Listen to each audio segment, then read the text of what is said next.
Now to the Biden family investigations. The cover of today's New York Post, if you check it out, it's a headline that reads, Brothers Reaper. There are some new court documents revealing that President Biden's brother, James, whom you see here, was hired to help Philadelphia construction company Hill International resolve a decades-old dispute with the Saudi government.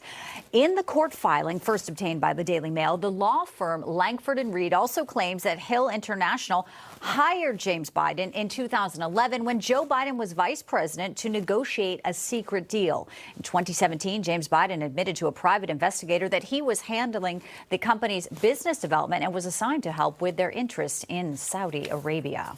All right, here to discuss how this impacts the GOP investigations into the Biden family's business dealings, California Congressman Kevin Kiley. He is on the House Judiciary Committee. Great to have you with us, Congressman.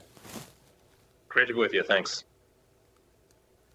The Oversight Committee Chairman James Comer tweeted this: the American people deserve transparency and accountability about the Biden family's influence peddling.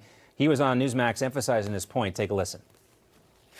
It's influence peddling. That's it. They don't have any assets. They don't manufacture anything. They don't sell anything. They don't have any employees. They receive millions and millions of dollars for we don't know what. It looks like influence peddling. Yeah. All we have are some questions. What did you do to receive this money? This is just another page in the long list of concerning things about the Biden family and their foreign business deals.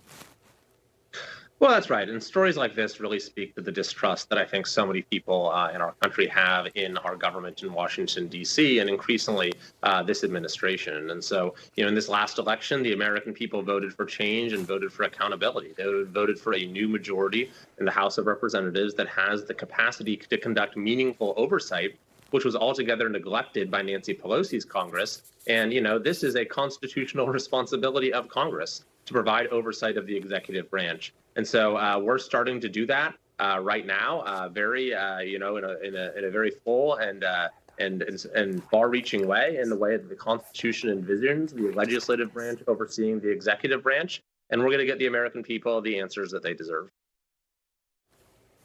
I would like to get your reaction, Congressman, to the censorship. We know Republican lawmakers very vocal in the support of Newsmax being deplatformed by AT&T DirecTV out of 13 million homes, the conservative voices that seem to be tamped down.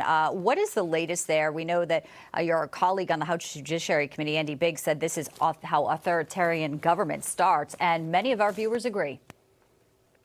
Well, it is part of a troubling trend of simply deplatforming viewpoints that those in power don't like. And we've seen that through a whole host of ways. I mean, if you saw the hearings that we had last week on Capitol Hill involving executives at Twitter. And of course, we've all been reading the Twitter files and what Newsmax is dealing with, what universities have had happening on their campuses for some time, not to mention the rest of big tech. And this whole cancel culture has sort of permeated all facets of social life now. And it is a very dangerous thing. I mean, nothing could be more antithetical to America's core principles, which were all about freedom of speech, a free expression of all ideas. Of course, the founders didn't have satellite television, but they did understand the importance of allowing free speech to flourish, given whatever the medium of communication was at the time. That's why they created a First Amendment that allows for free speech, not that's fixed to any given medium, but that is an expansive right, that is an absolute right, except for the very narrow exceptions that the Supreme Court has carved out. And so, and beyond just the legal requirements of the First Amendment, there's the spirit of the First Amendment as well, which is that those of us in public office should do whatever we can to encourage the free flow of ideas. And so this is just another example of this very troubling trend.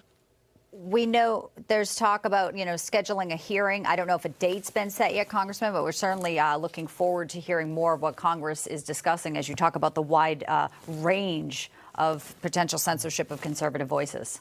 Congressman Kevin Kiley, thank you for being with us.